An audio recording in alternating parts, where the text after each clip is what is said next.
1989년 10월 12일 브라질 포르투 알레그레 공항에 관제탑의 허가를 받지 않은 한 낡은 여객기가 착륙. 공항은 비상 상황에 돌입했는데요. 조사 결과 1954년 9월 4일 독일 아헨 공항에서 이륙 후 공중에서 감쪽같이 실종됐던 산티아고 항공의 513편 여객기가 무려 35년 만에 다시 나타났던 겁니다. 네? 더욱 충격적인 건 당시 여객기에 탑승해 있던 92명의 사람들 모두 백골화된 시체로 발견된 것이죠. 이 충격적인 사건은 당시 언론에도 보도되며 화제가 됐는데요.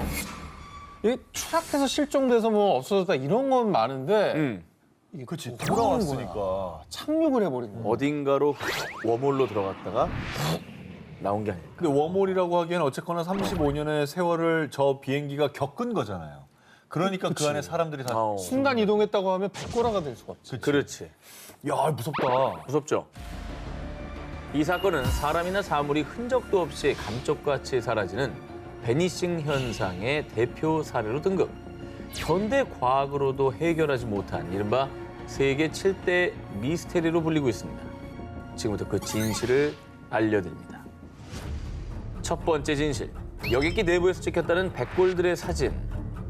사실 이 사진은 실제 사진이 아닌 미국 드라마 속 한 장면이었다고 합니다. 아, 깜짝이야. 믿습니다. 두 번째 진실. 이 사건이 최초 보도됐던 신문사는 원래 유머, 음모론 등 검증되지 않은 기상천외한 뉴스 보도로 악명이 높은 곳. 해당 기사 외에 신뢰할 수 있는 보도 내용이나 기록을 찾을 수 없는데요. 그러니까 베니싱 현상으로 유명한 브라질 여객기 실종 사건은 사실 가짜! 아, 깔끔하네요. 속았어. 그렇지. 네. 야 이게 그럴듯한 어떤 포장과 함께 저런 사진이 나오니까 그렇죠. 이게 진짜라고 믿게 되는 거지. 괴담, 진실을 알려주마 19, 16위 공개합니다. 놀이공원에서 발생한 죽음의 사고. 1999년 5월 서울. 한 여성이 놀이공원을 찾았는데요. 와, 이게 요즘 그렇게 인기라며? 엄청 무섭대. 스릴이 장난 아니라더라. 진짜 기대된다. 이 여성이 탑승한 어트랙션은 무려 아파트 25층 높이인 상공 70m에서 시속 94km로 고공 낙하. 짜릿한 스릴로 폭발적인 인기를 누린 드롭타워였습니다. 아, 이 괴담. 이거 뭐 보시면 다 아실 거예요. 자, 오랜 기다림 끝에 드롭타워에 탑승한 여성은 잔뜩 들떠 있었는데 그리고 드디어 하늘을 향해 올라가는 드롭타워. 10m, 30m. 서서히 올라가던 드롭타워는 상공 70m 꼭대기에 도달. 그리고 하나, 둘, 셋 하는 순간 3초 만에 지상까지 낙하했습니다. 아우, 이거 진짜 재밌다. 그치? 자, 그런데 정말 끔찍하게도 드롭타워 기계에 탑승했던 한 여성의 머리카락이 엉키는 사고가 발생. 이 사고로 얼굴 피부까지 벗겨지는 심각한 부상을 입은 여성은 결국 사망하고 말았습니다. 저런 얘기가 있었어요? 나 저 얘기 엄청 퍼뜨리고 다녔어. 이거 우리 때 엄청 많이 했는데. 머리가 걸려가지고.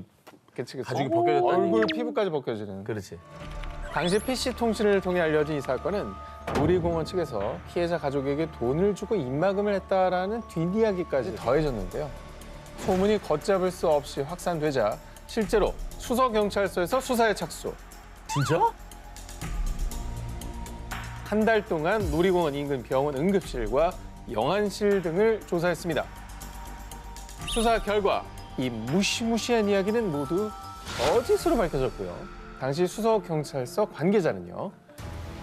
수사 중 놀이공원의 다른 어트랙션을 이용하다가 사고를 당했다는 진정서가 접수됐습니다.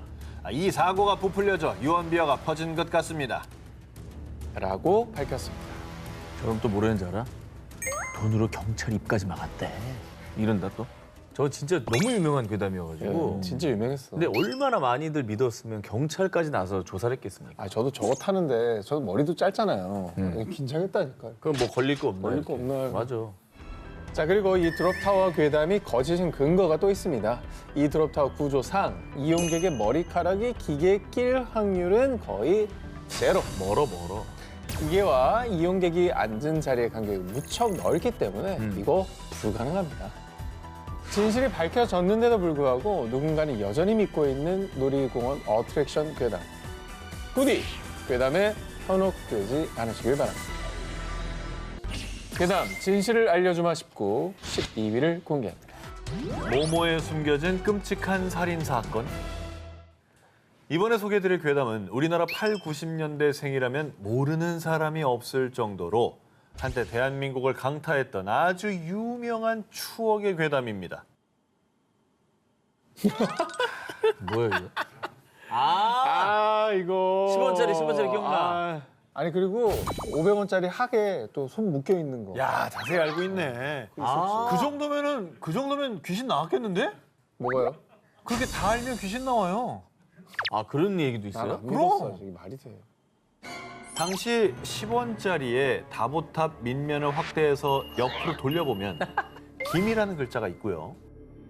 1000원권의 투호에서 아래로 삐져나온 막대 끝에는 민이라는 글자가, 또 5000원권의 뒷면 비석에는 알지자라는 글자가 존재, 화폐 속에 무시무시한 사연이 있다는 일명 김민지 괴담입니다.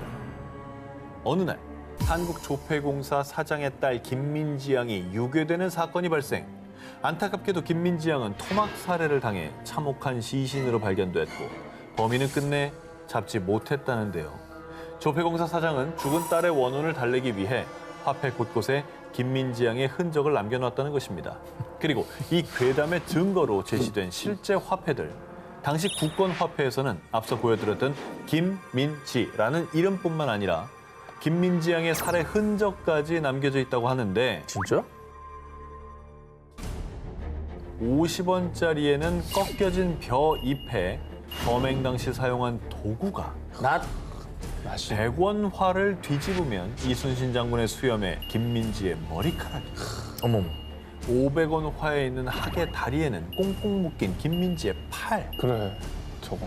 그리고 끝으로 10,000원권에서는 세종대왕의 곤룡포에 김민지의 다리가 숨겨져 있다는 겁니다.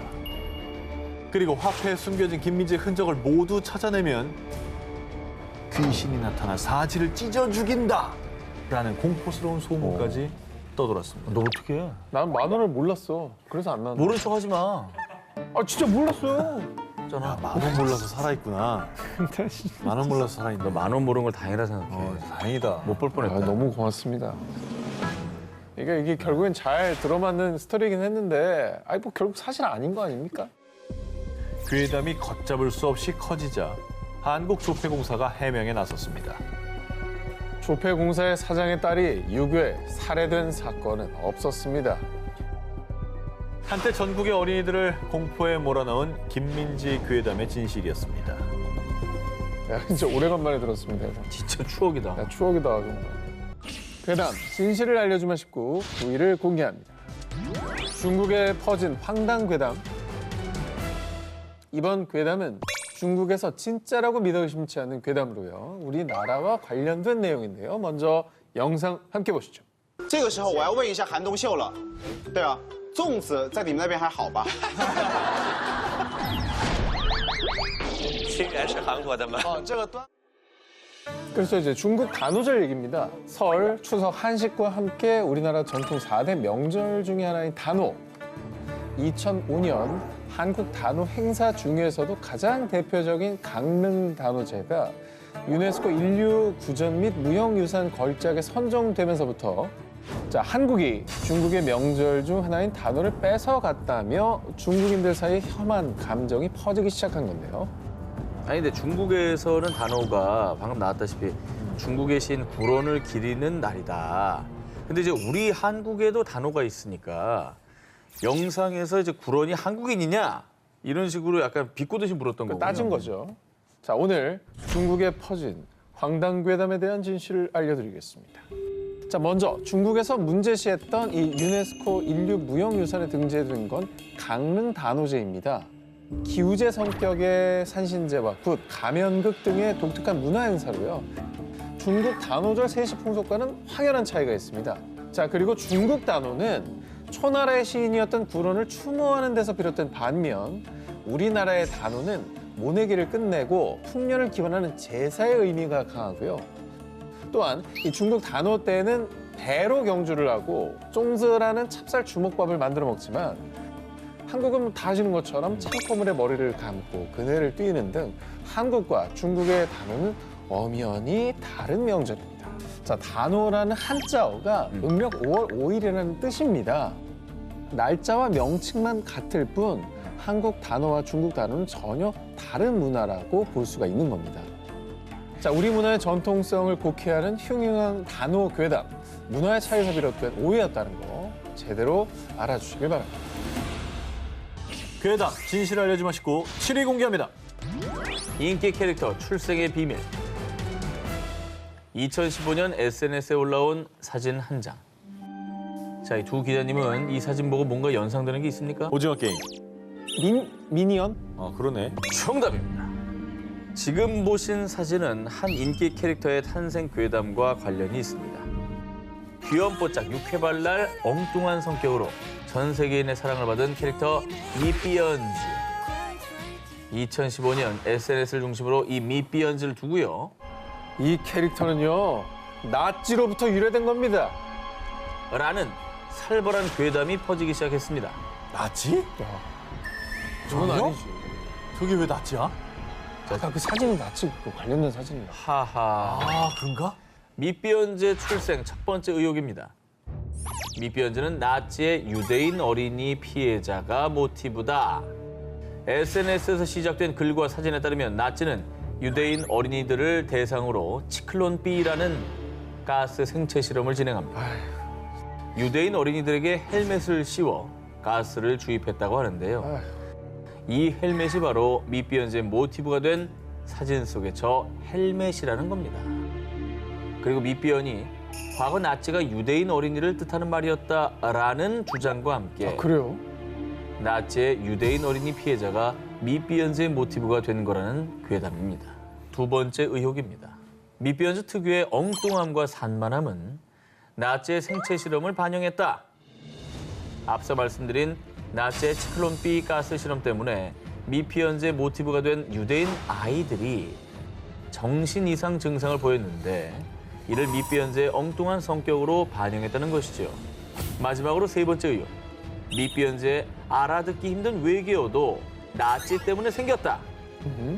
독일어를 할 수 없었던 일부 유대인 어린이들이 생체 실험을 당하던 중 히브리어나 다른 언어로 말을 했는데 이를 알아들을 수 없는 나치에게는 외계어처럼 들렸고요.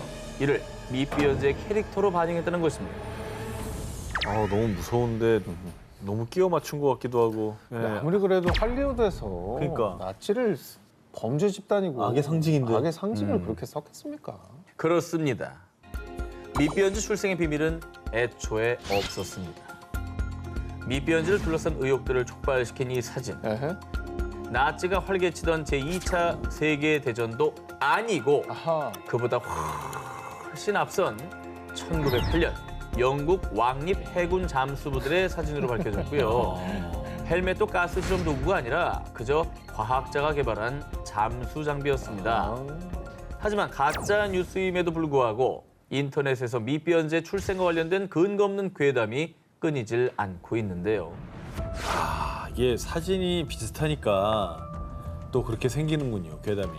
아니, 재밌게 보던 그 영화가 나치 캐릭터가 될 뻔했네. 어휴, 이거 다행이네요, 진짜. 이거 동심을 지켜줘서 고맙습니다. 그렇죠. 집집마다 미삐언즈 다 끊을 뻔했어요, 그죠? 네. 괴담 진실을 알려주마 19 3위를 공개합니다. 아파트 문 앞에 적힌 의문의 표시. 지난 4월 전국을 떠들썩하게 했던 사건입니다. 한 아파트에 거주 중인 입주민 A씨. 하루는 집 앞 소화전에 무언가 글씨가 적힌 것을 발견했는데요. 소화전에 적혀있던 글씨는 생후 7개월 된 A씨 아기의 이름. A씨는 당황할 수밖에 없었는데요. 그런데 말입니다.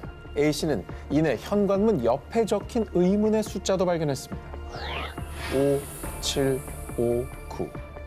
자, A씨가 이 숫자를 인터넷에 검색해 보니 이 숫자들은 고대 히브리어로 어린아이라는 뜻이었는데요. 에이? 진짜? A씨의 집 앞에 누군가 은밀히 적어놓은 이 암호. 그는 대체 누구며 이런 암호를 적은 이유는 무엇일까요? 기분 나쁘겠다. 영화 숨바꼭질에 저런 게 나오잖아요. 그렇죠. 표시를 막 해놨죠. 어. 더 충격적인 건 당황한 A씨가 다른 세대 앞에 소화전들도 확인한 뒤였습니다. 해당 소화전들에도 입주민의 이름이 적혀 있는 것을 보자. 그리고 소름 끼치게도 소화전에 적힌 이름들이 주로 여성이나 노약자란 사실까지 확인했습니다. 자, 이 사건이 인터넷에서 논란이 되자 경찰이 수사에 착수했는데요. CCTV를 분석해 범인을 추적한 결과 드디어 범인의 정체가 밝혀졌습니다. 누굽니까? 누구였어요? 자, 범인이 밝힌 충격적인 진실. 아, 저 우편물 배달할 때 헷갈리지 않게 이름을 적어둔 것뿐이에요. 네, 수많은 이들을 공포에 떨게 한 이 아파트 괴담의 범인은 바로 우체국 직원. 또 생후 7개월 된 아기의 이름을 적어둔 것도 입주민 A씨가 아기의 이름으로 택배를 받은 적이 있었기 때문이었습니다. 깜짝 놀랐네. 그럼 얘기를 하고 써놔야지, 그거를. 참 정말. 그러니까 누가 그렇게 작게 표시했는데 이걸 알아볼까 하는 네. 거죠. 5759는 뭐예요? 그 히브리어라고 그랬잖아요. 네. 그 히브리어 전공자였어요? 괴담에 불을 지핀 이 의문의 숫자, 어린아이를 뜻하는 히브리어 5759는요. 사실 우체국 직원이 쓴 게 아니라 단순히 전에 사시던 세입자와 관련된 번호였다고 합니다. 근데 소름 돋을 일이죠. 네. 입주민들 사이에 공포가 생길 법한 일이에요. 우체부 아저씨가 일을 잘하려고 한 건 알겠지만 이런 거는 안 하는 게 좋습니다. 안 하는 게 좋을 것 같아요. 결국 뭐 이게 단순한 해프닝으로 끝나서 참 다행이라는 생각이 듭니다. 괴담, 진실을 알려주마 싶고 2위를 공개합니다. 귀신 출몰 성지로 떠오른 영화관. 이번 특종은 우리나라 괴담의 성지, 한 영화관에 얽힌 얘기입니다. A 영화관 아르바이트생인 B 씨. 그날은 심야 영화 상영이 있는 날이었습니다. 이 영화 예매한 관객이 한 명뿐이네. 와, 혼자 영화 볼 정도면 이 영화 엄청 좋아하나 보다. 그런데 상영 시간이 임박했는데도 예매한 관객은 모습을 보이지 않았는데요. 하지만 관객이 뒤늦게라도 입장할 수 있기에 영화는 제 시간에 맞춰 상영됐습니다. 그리고 얼마 뒤 저 사람 언제 들어왔지? 들어오는 건 못 봤는데. 영화관 제일 앞쪽 좌석 A열에 앉아있던 빨간 옷을 입은 한 여성. 그리고 무슨 이유에선지 그 여성은 등까지 돌리고 B 씨를 계속 뚫어져라 쳐다봤는데요. 왠지 모르게 오싹한 기운을 느낀 B 씨. 당황해서 상영관을 나왔다가 바로 상영관에 다시 들어갔는데요. 그런데 대체 어찌된 일인지 텅 빈 상영관. 방금 전까지 상영관 좌석에 앉아 B 씨를 뚫어져라 쳐다보던 그 빨간 옷의 여성이 온데간데 없었습니다. 그리고 영화 안 보고 나 쳐다보고 있었잖아. 근데 사실 여기 떠도는 괴담 이거 말고도 되게 많아요. 많아요. 알아요. 이 영화관에서 일어난 미스터리한 일은 그뿐만이 아닙니다. 이 영화관에는 3개의 엘리베이터가 있는데요. 그중 가운데 엘리베이터만 유독 이상한 일이 일어난다고 합니다. 엘리베이터의 정원은 20명. 그런데 겨우 5명밖에 타지 않았는데도 정원 초과! 벨이 울리는 것이었습니다. 이 밖에도 이 영화관에서 귀신을 목격했다는 다양한 목격담이 속출, 괴담에 괴담이 더해지고 있는데요. 하지만 그 모든 것이 확인된 바 없는 괴담일 뿐.